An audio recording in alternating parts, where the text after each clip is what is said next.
Buenos días, hoy vamos a narrar un poco de anatomía de cabeza y tronco. Vamos a describir un poco la cabeza, haciendo un corte sagital, quitando el hueso parietal y parte del temporal. Vamos a tener al descubierto el cerebro. Vamos a describir brevemente el cerebro. El cerebro tiene unas circunvoluciones, ¿sí?, que se ven aquí muy claramente. Tenemos una cisura de Silvio, tenemos una cisura de Rolando.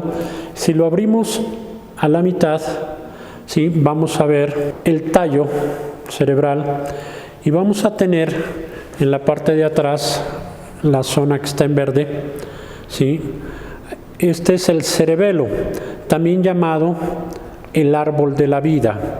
Tiene una forma de arbolito, ¿sí? Por eso se le llama el árbol de la vida. Aquí tenemos unas funciones muy especiales que posteriormente las vamos a describir. Y aquí tenemos el bulbo cerebral y el tallo cerebral, que esto nos va a conectar con la médula espinal.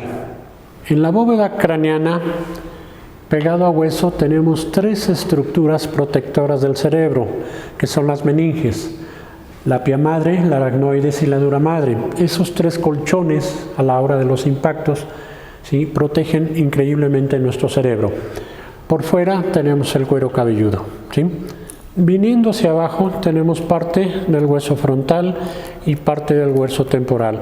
Aquí tenemos la cavidad orbitaria, tenemos el ojo, que luego lo veremos.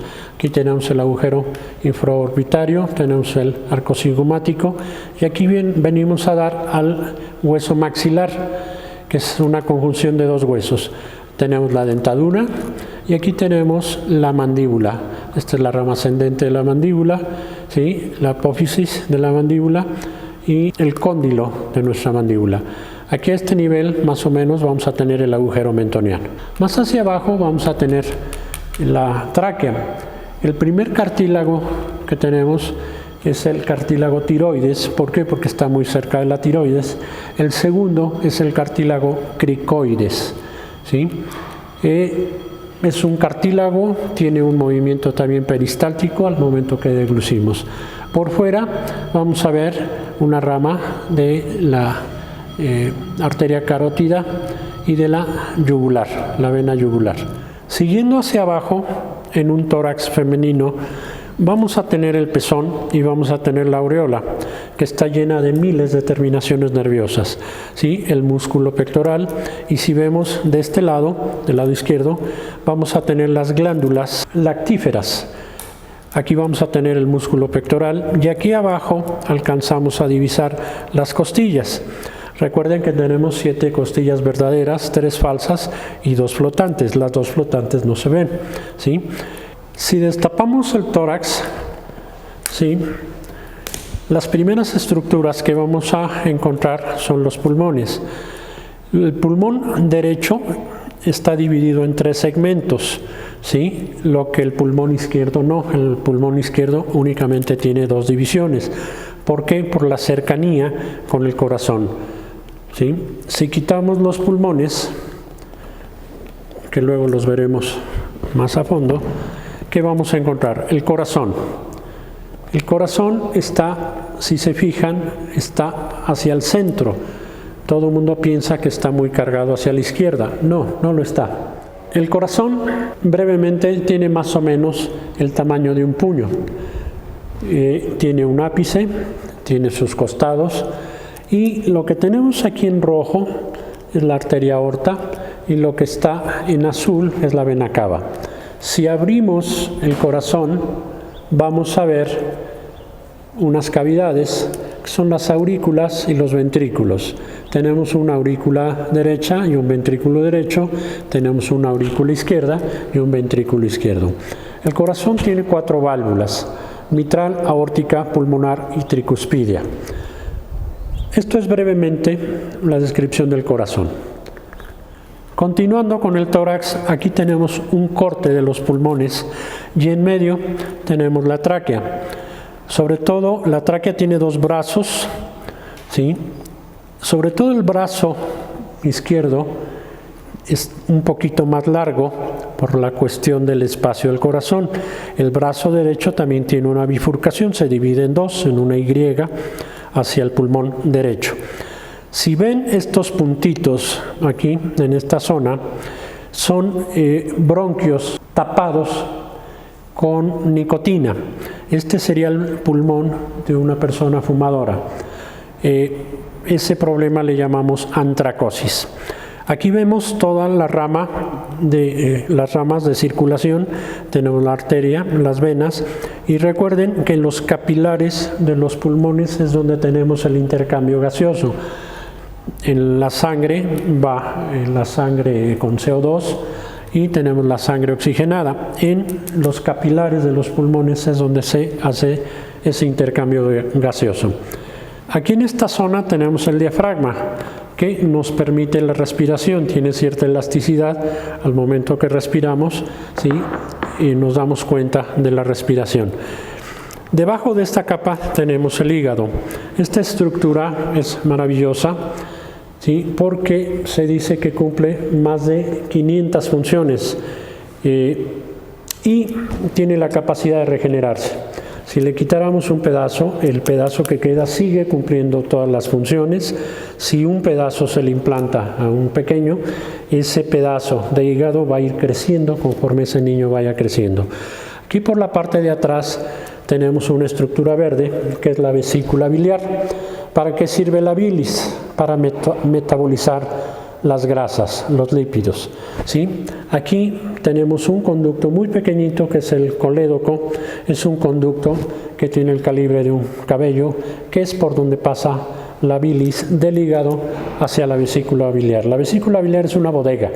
Al momento que se consumen muchas grasas, se libera la bilis para metabolizar esas grasas.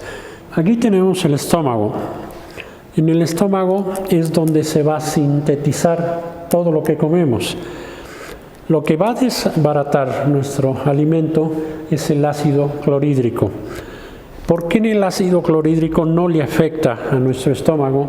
Porque tiene una cobertura enzimática muy especial. Cuando esa cobertura enzimática se empieza a degradar, empezamos con problemas de úlceras. En la boca del estómago tenemos la unión del intestino delgado. Esa boca del estómago también lleva el nombre esa válvula lleva el nombre de píloro, ¿sí? Que es lo que va a permitir el paso del alimento, del bolo alimenticio, hacia el intestino delgado.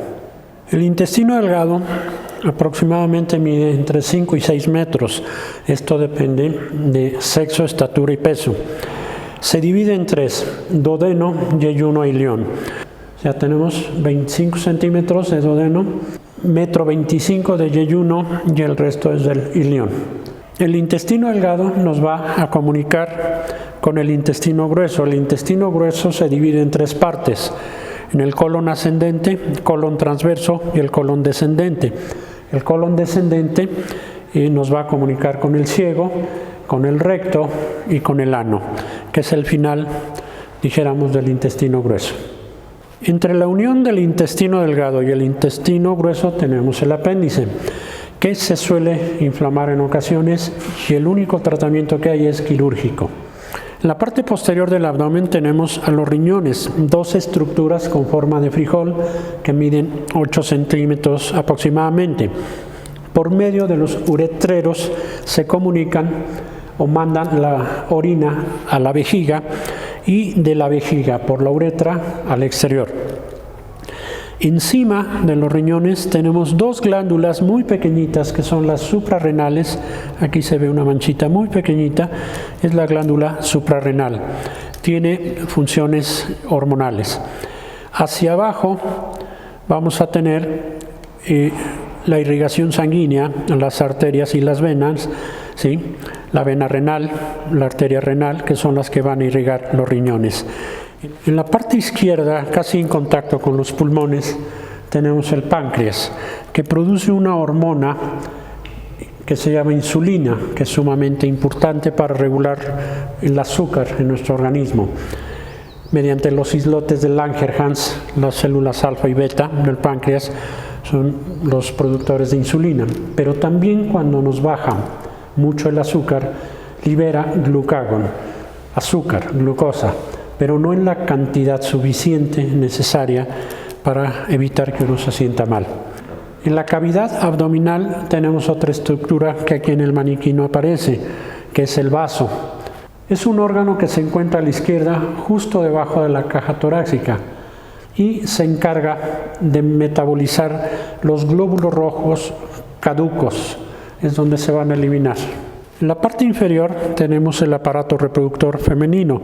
La parte externa vamos a tener los labios mayores, los labios menores, el clítoris y la uretra. Y hacia adentro vamos a tener la vagina, que mide más o menos 8 centímetros, y hacia adentro vamos a tener el útero, que es una estructura en forma de pera que mide más o menos 8 centímetros. A sus extremos superiores vamos a tener las trompas de falopio y luego vamos a tener los ovarios. El aparato reproductor femenino tiene la asombrosa capacidad de dilatarse, el útero, para tener un embarazo normal y al llegar a término tener un bebé. En el aparato reproductor masculino va a constar del pene y de testículos, 2 testículos.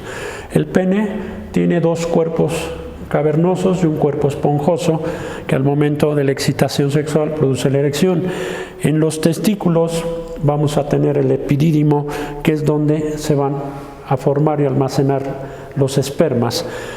El esperma también está constituido por líquido seminal, que es el vehículo por donde van a salir los espermas al momento de una relación. Al fondo de la cavidad abdominal alcanzamos a percibir el coxis, ¿sí? La parte final de nuestra columna vertebral. Aquí en esta zona es donde tenemos un hueso de más o un hueso de menos, por eso son 205 o 206 huesos. En este último huesecillo es donde estriba esa diferencia. Esta es una pequeña descripción de cabeza, tórax y abdomen.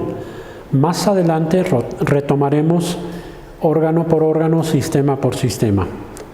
Muchas gracias por su atención para esta clase.